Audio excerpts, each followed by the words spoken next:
যদি ক্রয় মূল্যের উপর 10% ক্ষতি হলে বিক্রয় মূল্যের উপর কত শতাংশ ক্ষতি এইরকম কোনো অঙ্ক চাই, তবে আমাদের সর্বদা এইরকম একটি ফর্মুলা খাটাতে হবে এবং এতে খুবই সহজভাবে আমাদের উত্তরটি বেরিয়ে আসবে। তাহলে আমাদের ফর্মুলাটা হচ্ছে ক্রয় মূল্যের উপর যদি X% ক্ষতি থাকে এবং বিক্রয় মূল্যের উপর যদি ক্ষতিটা চাই, তবে আমাদের সর্বদা এই ফর্মুলা ইউজ করতে হবে। তবে ক্রয় মূল্যের উপর যদি X% বা লাভ বা ক্ষতি সর্বদা উপরে লিখতে হবে বাই 100 প্লাস সেই লাভ বা ক্ষতিটি যোগ করতে হবে। তাহলে আমরা এই অঙ্কটা যদি করি, এই একের অঙ্কটা যদি করি, তবে আমাদের উত্তরটি এইভাবে আসবে। তো দেখো, তোমাদের সুবিধার্থে আমি এই কোশ্চেনটি আবার এখানে লিখে নিয়েছি। তো আমাদের ফর্মুলাটা ছিল x/100 প্লাস এক্স ইন্টু 100। তো মাথায় রাখতে হবে এই এক্সটি আমাদের লাভ বা ক্ষতি, এই এক্সটি আমাদের লাভ বা ক্ষতি। তাহলে যেহেতু আমাদের এখানে লাভ ক্ষতি বলেছে কত, ক্রয় মূল্যের উপর 10% ক্ষতি, তাহলে আমাদের লাভ বা ক্ষতি বলেছে 10%, তাহলে আমাদের লিখতে হবে 10/100। তো দেখো বন্ধুরা, যেহেতু আমাদের বলেছে এখানে ক্ষতি, ক্ষতির জন্য আমাদের এখানে মাইনাস দিতে হবে -10। ক্ষতির জন্য আমাদের মাইনাস দিতে হবে -10 ইন্টু 100। তারপরে যদি ধরি 10/100 থেকে 10 বাদ দিলে 90 ইন্টু 100। তবে কাটাকাটি করে ফেলি বন্ধুরা, তো 0 0 কেটে গেল। তাহলে 10 কে 100 আর কাটাকাটি যাচ্ছে না, কিন্তু 100/9। তাহলে এখন উপর দিয়ে ভাগ করতে হবে। তবে এভাবে ভাগ করে নিই আমরা। 100 9 অক্ষে 9, 0 তে 10 তে 9 বাদ দিলে 1, 2 1 1 মিলে গেল 0, আবারটা 0 বসিয়ে নিই। তাহলে 9 অক্ষে 9/1 আমাদের 1 অবশিষ্ট রইল। যেহেতু এইভাবে ভগ্নাংশে প্রকাশ করতে হয় বাই 9, তাহলে আমাদের অ্যান্সার হচ্ছে 11 পূর্ণ 1 9। তো বন্ধুরা দেখে নিয়েছো, আমাদের অ্যান্সার বেরিয়ে গেছে 11 পূর্ণ 1 9। আর বন্ধুরা, আমি এখানে একটু বলতে ভুল করেছি। তো ক্রয় মূল্যের উপর যদি X% ক্ষতি, তো ক্ষতি যদি চাই, ক্ষতি চাইলে আমাদের এইভাবে করতে হবে। ক্ষতি চাইলে x/100 মাইনাস এক্স ইন্টু 100।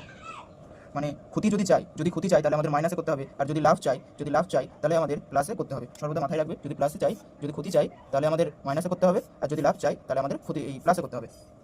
সবচেয়ে ইজি মেথড এটা যদি তোমরা শিখে নিতে পারো ক্লাস 9 10 11-এ, তোমাদের এই লাভ ক্ষতি নিয়ে সমস্যা হবে না। আমি এরকম আরও কিছু ফর্মুলা তোমাদের বলে দেবো, তোমাদের সুবিধার্থে আমাদের চ্যানেলের সাথে তোমরা যুক্ত থেকো। তো বন্ধুরা, আগের অঙ্কটি আমরা দেখালাম যে যদি ক্ষতিতে আসে তাহলে আমাদের মাইনাস দিয়ে অঙ্ক করতে হবে। এবার আমরা লাভে মানে প্লাসে অঙ্কটি করবো। যদি লাভ চাই তাহলে আমাদের কীভাবে অঙ্কটি করতে বলা হবে। তাহলে এখানে বলেছে এক ব্যক্তি একটি দ্রব্য ক্রয় মূল্যের উপর 10% লাভে বিক্রি করে, 10% লাভে বিক্রি করে। দ্রব্যটি বিক্রয় করে বিক্রয় মূল্যের উপর লাভ হয়েছে কত পার্সেন্ট। তাহলে আমাদের লাভটা চেয়েছে, যেহেতু আমাদের লাভ চেয়েছে এবং লাভ হয়েছেও, তবে আমাদের এই সূত্রে খাটাতে হবে। তো বন্ধুরা বুঝতে পারছো, ক্রয় মূল্যের উপর যদি X% লাভ হয়, তবে বিক্রয় মূল্যের উপর লাভ চাইলে আমাদের সর্বদা এই মেথডে অঙ্কটি করতে হবে। লাভ বা ক্ষতি সর্বদা মাথায় রাখবে, উপরে লিখতে হবে বাই 100 প্লাস এক্স, যদি আমাদের এরকম মেথডে চাই। এটাই সবথেকে ইজি এবং তাড়াতাড়ি করার সুবিধার অঙ্ক একটি। এই ফর্মুলাটা তোমরা সব স্ক্রিনশট করে নিতে পারো, এই ফর্মুলা দিয়েই বাকি অনেক অঙ্ক করে নিতে পারবে নিমেষেই। তাহলে চলো এই সূত্র দিয়ে আমরা অঙ্কটি শুরু করি। তো দেখো বন্ধুরা, তোমাদের সুবিধার্থে আমি এখানে কোশ্চেনটি আবার লিখে নিয়েছি। তাহলে আমাদের ফর্মুলাটা ছিল x/100 প্লাস এক্স ইন্টু 100। তাহলে বুঝতে পেরেছো বন্ধুরা, এই প্লাসটি কেন হয়েছে? এই লাভের কারণে, এই দ্রব্যটি লাভের কারণে আমাদের প্লাসটি হয়েছে। আর এই সূত্রে তোমরা করবে, যেহেতু যদি লাভ চাই তবে তোমরা এই প্লাসের সূত্রটি খাটাবে। তাহলে অঙ্কটি করা যাক। যেহেতু আমাদের 10% লাভ বলেছে, লাভ বা ক্ষতি সর্বদা মাথায় রাখবে, উপরে লিখতে হবে। তারপরে 100 প্লাস কত বলেছে, এক্স, এক্স মানে আমাদের 10, তাহলে যোগ করে নিই ইন্টু 100। তাহলে আমাদের যোগ করে কত হচ্ছে 10/110 ইন্টু 100। তাহলে চলো বন্ধুরা কাটাকাটি করা যাক। 0 0 কেটে গেল এবং 10 কে 100/11। তো চলো এবার কাটাকাটি করা ভাগ করা যাক। 100কে যদি ভাগ করি 11 দিয়ে হচ্ছে না, তাহলে 9 দিয়ে করি। অবশ্য 9 99 হবে। তাহলে 10 থেকে 9 বাদ দিলে 1, 1 0 মিলে গেল। তাহলে ভগ্নাংশ প্রকাশ করলে আমাদের 9 পূর্ণ 1 11 উত্তরটি আসছে।